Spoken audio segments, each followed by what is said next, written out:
అకాల వర్షంతో పంట నష్టపోయిన రైతులకు ప్రభుత్వం గుడ్ న్యూస్ చెప్తోంది. పంట నష్టపోయిన రైతులకు ఎకరాకు 10,000 చొప్పున ప్రభుత్వం నష్ట పరిహారాన్ని చెల్లించబోతుంది. ఈ మేరకు కలెక్టర్లకు నివేదికలు సిద్ధం చేయాలంటూ ప్రభుత్వం ఆదేశాలు జారీ చేసింది. అకాల వర్షాలతో పంటలు నష్టపోయి రైతన్న దిగులు చెందుతున్నారు. దాదాపు 20,000 ఎకరాలకు పైగా తెలంగాణలో పంట నష్టం వాటిల్లినట్టుగా చెప్తున్నారు. ఈ నేపథ్యంలో ప్రభుత్వం ఆర్థిక సహాయాన్ని అందించేందుకు సిద్ధమవుతోంది. ఇక మరోవైపు పంట నష్టపోయిన రైతులకు ఎకరాకు 20,000 ఇవ్వాలంటూ బీఆర్ఎస్ డిమాండ్ చేసిన నేపథ్యంలో ప్రభుత్వం ఎకరాకు 10,000 రూపాయల ఆర్థిక సహాయాన్ని అయితే ప్రకటించింది. తెలంగాణ రాష్ట్రంలో అకాల వర్షాలతో నష్టపోయిన రైతులను ఆదుకునేందుకైతే ప్రభుత్వం సిద్ధమవుతోంది. ఇక తీవ్ర నష్టాన్ని మిగిల్చాయి అన్నదాతలకు ఈ అకాల వర్షాలు.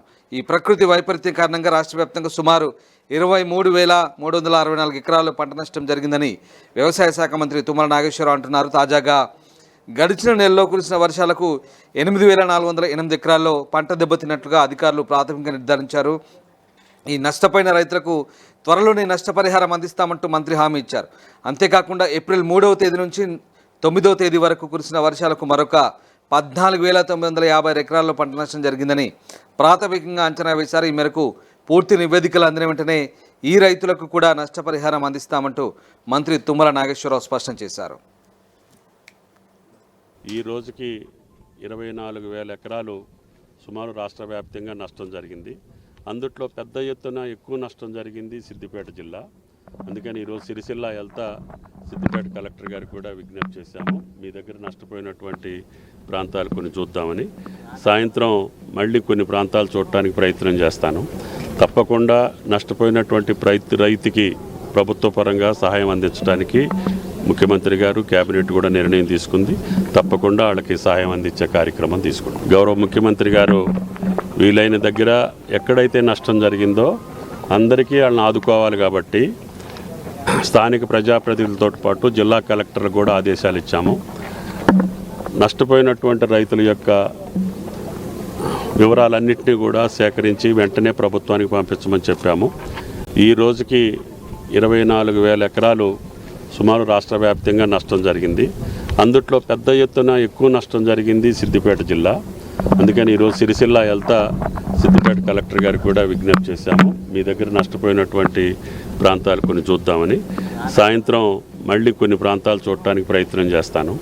తప్పకుండా నష్టపోయినటువంటి రైతుకి ప్రభుత్వ పరంగా సహాయం అందించడానికి ముఖ్యమంత్రి గారు కేబినెట్ కూడా నిర్ణయం తీసుకుంది. తప్పకుండా వాళ్ళకి సహాయం అందించే కార్యక్రమం తీసుకుంటాం. గౌరవ ముఖ్యమంత్రి గారు వీలైన దగ్గర ఎక్కడైతే నష్టం జరిగిందో అందరికీ వాళ్ళని ఆదుకోవాలి కాబట్టి స్థానిక ప్రజాప్రతినిధులతో పాటు జిల్లా కలెక్టర్లకు కూడా ఆదేశాలు ఇచ్చాము.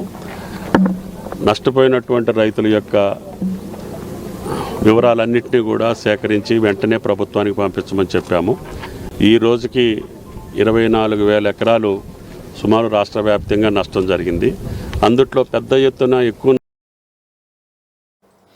అయితే తెలంగాణ ప్రభుత్వం రైతుల పట్ల ఎప్పుడూ సానుకూలంగా ఉంటుందని, ప్రకృతి వైపరీత్యాల వల్ల నష్టపోయిన రైతులకు తక్షణ సహాయం అందించడానికి సిద్ధంగా ఉంటుందని మంత్రి చెబుతున్నారు. గతంలో కూడా రాష్ట్రంలో అకాల వర్షాలు, ఇతర ప్రకృతి వైపరీత్యాల వల్ల పంట నష్టం జరిగినప్పుడు ప్రభుత్వం వెంటనే స్పందించిన విషయాన్ని గుర్తు చేశారు. గత సంవత్సరం అకాల వర్షాల కారణంగా పంటలు దెబ్బతిన్న రైతులకు తెలంగాణ ప్రభుత్వం 10,000 చొప్పున పరిహారం అందించింది. ఈ చర్య ద్వారా వేలాది మంది రైతులకు ఆర్థికంగా ఊరట లభించింది. ఈసారి కూడా అదే తరహాలో నష్టపోయిన ప్రతి రైతుకు న్యాయమైన పరిహారం అందజేసే అవకాశాలు ఎక్కువగానే కనిపిస్తున్నాయి. ఇక ఇటీవల కురిసిన వర్షాలు, వడగళ్ల వాన కారణంగా పంటలు దెబ్బతిన్న రైతులకు ఎకరానికి 20,000 పరిహారం చెల్లించాలంటూ మాజీ మంత్రి హరీష్ రావు డిమాండ్ చేశారు. తన నియోజకవర్గంలో పంటలు దెబ్బతిన్నాయని తెలుసుకున్న ఆయన వ్యవసాయ ఉద్యానవన అధికారులతో మాట్లాడి వర్షం వల్ల ఎంత నష్టం జరిగిందో అడిగి తెలుసుకున్నారు. పరిహారం కోసం ఒత్తిడి తెచ్చేందుకు గణన నిర్వహించాలని అధికారులను సూచించారు. చిన్న కోడూరు, నంగునూరు మండలాల్లోని కొంతమంది రైతులతో కూడా మాట్లాడి నష్టం గురించి ఆరా తీశారు. ఆయన రైతులను ఓదార్చి ప్రభుత్వ పంట నష్టాన్ని భర్తీ చేయించేందుకు కృషి చేస్తానంటూ హామీ ఇచ్చారు. ఈ రోజుకి 24,000 ఎకరాలు సుమారు రాష్ట్ర వ్యాప్తంగా నష్టం జరిగింది. అందుట్లో పెద్ద ఎత్తున ఎక్కువ నష్టం జరిగింది సిద్దిపేట జిల్లా. అందుకని ఈరోజు సిరిసిల్ల వెళ్తా సిద్దిపేట కలెక్టర్ గారికి కూడా విజ్ఞప్తి చేశాము. మీ దగ్గర నష్టపోయినటువంటి ప్రాంతాలు కొన్ని చూద్దామని. సాయంత్రం మళ్ళీ కొన్ని ప్రాంతాలు చూడటానికి ప్రయత్నం చేస్తాను. తప్పకుండా నష్టపోయినటువంటి రైతుకి ప్రభుత్వ పరంగా సహాయం అందించడానికి ముఖ్యమంత్రి గారు కేబినెట్ కూడా నిర్ణయం తీసుకుంది. తప్పకుండా వాళ్ళకి సహాయం అందించే కార్యక్రమం తీసుకుంటాం. గౌరవ ముఖ్యమంత్రి గారు వీలైన దగ్గర ఎక్కడైతే నష్టం జరిగిందో అందరికీ వాళ్ళని ఆదుకోవాలి కాబట్టి స్థానిక ప్రజాప్రతినిధులతో పాటు జిల్లా కలెక్టర్లకు కూడా ఆదేశాలు ఇచ్చాము. నష్టపోయినటువంటి రైతుల యొక్క వివరాలన్నింటినీ కూడా సేకరించి వెంటనే ప్రభుత్వానికి పంపించమని చెప్పాము. ఈ రోజుకి 24,000 ఎకరాలు సుమారు రాష్ట్ర వ్యాప్తంగా నష్టం జరిగింది. అందుట్లో పెద్ద ఎత్తున ఎక్కువ నష్టం జరిగింది సిద్దిపేట జిల్లా. అందుకని ఈరోజు సిరిసిల్ల వెళ్తా సిద్దిపేట కలెక్టర్ గారికి కూడా విజ్ఞప్తి చేశాము. మీ దగ్గర నష్టపోయినటువంటి ప్రాంతాలు కొన్ని చూద్దామని. సాయంత్రం మళ్ళీ కొన్ని ప్రాంతాలు చూడటానికి ప్రయత్నం చేస్తాను. తప్పకుండా నష్టపోయినటువంటి రైతుకి ప్రభుత్వ పరంగా సహాయం అందించడానికి ముఖ్యమంత్రి గారు కేబినెట్ కూడా నిర్ణయం తీసుకుంది. తప్పకుండా వాళ్ళకి సహాయం అందించే కార్యక్రమం తీసుకుంటాం. గౌరవ ముఖ్యమంత్రి గారు వీలైన దగ్గర ఎక్కడైతే నష్టం జరిగిందో అందరికీ వాళ్ళని ఆదుకోవాలి కాబట్టి స్థానిక ప్రజాప్రతినిధులతో పాటు జిల్లా కలెక్టర్లకు కూడా ఆదేశాలు ఇచ్చాము. నష్టపోయినటువంటి రైతుల యొక్క వివరాలన్నింటినీ కూడా సేకరించి వెంటనే ప్రభుత్వానికి పంపించమని చెప్పాము.